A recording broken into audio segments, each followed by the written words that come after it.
New updates regarding Spider-Man freshman year's place in the Marvel Cinematic Universe have been confirmed. Let's talk about it.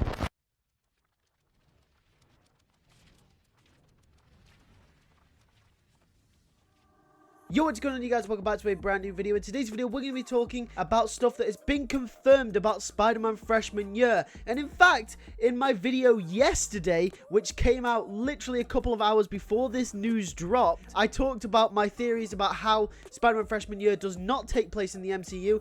And one of my theories was completely true, and I think a lot of people guessed the same thing. But now we have 100% confirmation that what I said and what a lot of other people are thinking is the case. But before we do get into the quote and the full breakdown, if you are new around here and enjoy all types of Spider-Man content, as we do know, all the freshman year stuff is getting revealed at the moment, then make sure to subscribe for the future videos and hit the post notification bell as well, so you can get the videos as soon as they come out on the channel and you can be in the loop. Also, if you want awesome No Way Home t-shirts and Blu-rays, I'll leave a link in the description down below where you can go cop yours today as well. But with that being said, let's get straight into the quote. So, as we know, Brad Winderbaum, who was on the panel for Spider-Man freshman year, has also come out and said in an exclusive interview with comicbook.com, he says, well, like we said in the panel, it follows the pattern that you see in Captain America Civil War. He then also goes on to say, down to Peter getting the broken Blu-ray player from the trash, and he walks into his apartment for the famous moment where Tony Stark is waiting for him to offer him the Stark internship and take him to Berlin.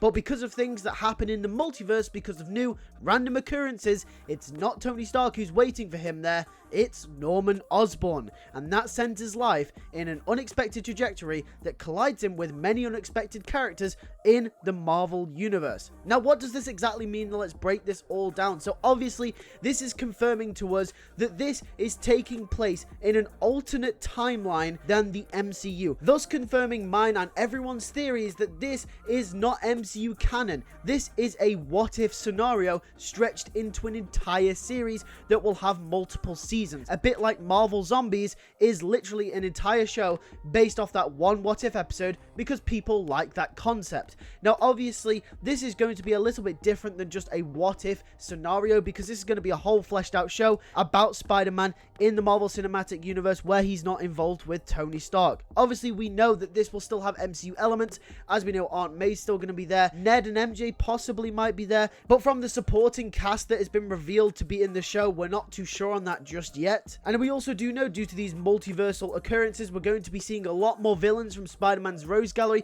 including Doc Ock and a bunch of other villains like Rhino, Scorpion, Chameleon that haven't actually really shown up in the MCU thus far, obviously, unless they're Raimi villains, that is. But yeah, I think this is Marvel Studios' excuse to see what Spider-Man would have been like in the MCU if he was not under Sony's control. I see this as being a what if Spider-Man was under Marvel's full control by the time we got to Captain America Civil War. Would it have been Norman Osborn that eventually took Peter Parker under his wing? Potentially. As we do know, Marvel and Disney do own the rights to a Spider-Man TV show, meaning that Disney can do whatever they want with the character as long as it is in TV show format. Which now gives us this alternate scenario where it looks like they're going to be showing us what they would have done with Spider-Man if Sony were not involved, which I think is really, really cool. As we said previously, it's being compared to be a what-if scenario. But another thing in the quote that was said that I thought was really interesting and is worth looking at as well is when he went on to say it's Norman Osborn that sends his life in an unexpected trajectory that collides him with many unexpected characters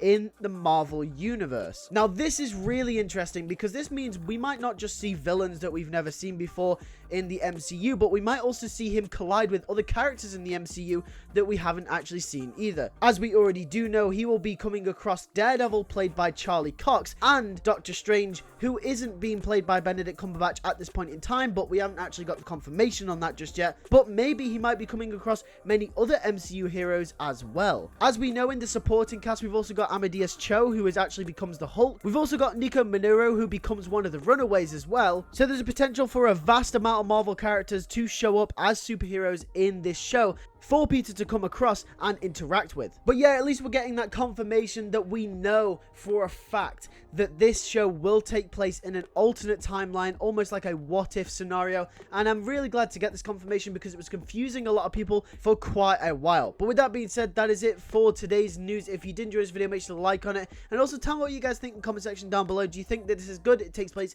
in an alternate timeline, a what if like scenario, or do you just wish that it took place in the regular MCU continuity? Let me know in the comment section down below. Also, if you are new to the channel, make sure to hit that subscribe button and make sure to hit the bell next to the subscribe button so you do not miss any more content as soon as it comes out on the channel. As we know, all the freshman year news is coming out at the moment and you don't want to miss any of that. And also, if you want awesome No Way Home t-shirts or Blu-rays, then the links are in the description down below. With that being said, thank you guys for watching. I'll see you guys in the next one. Take care and peace.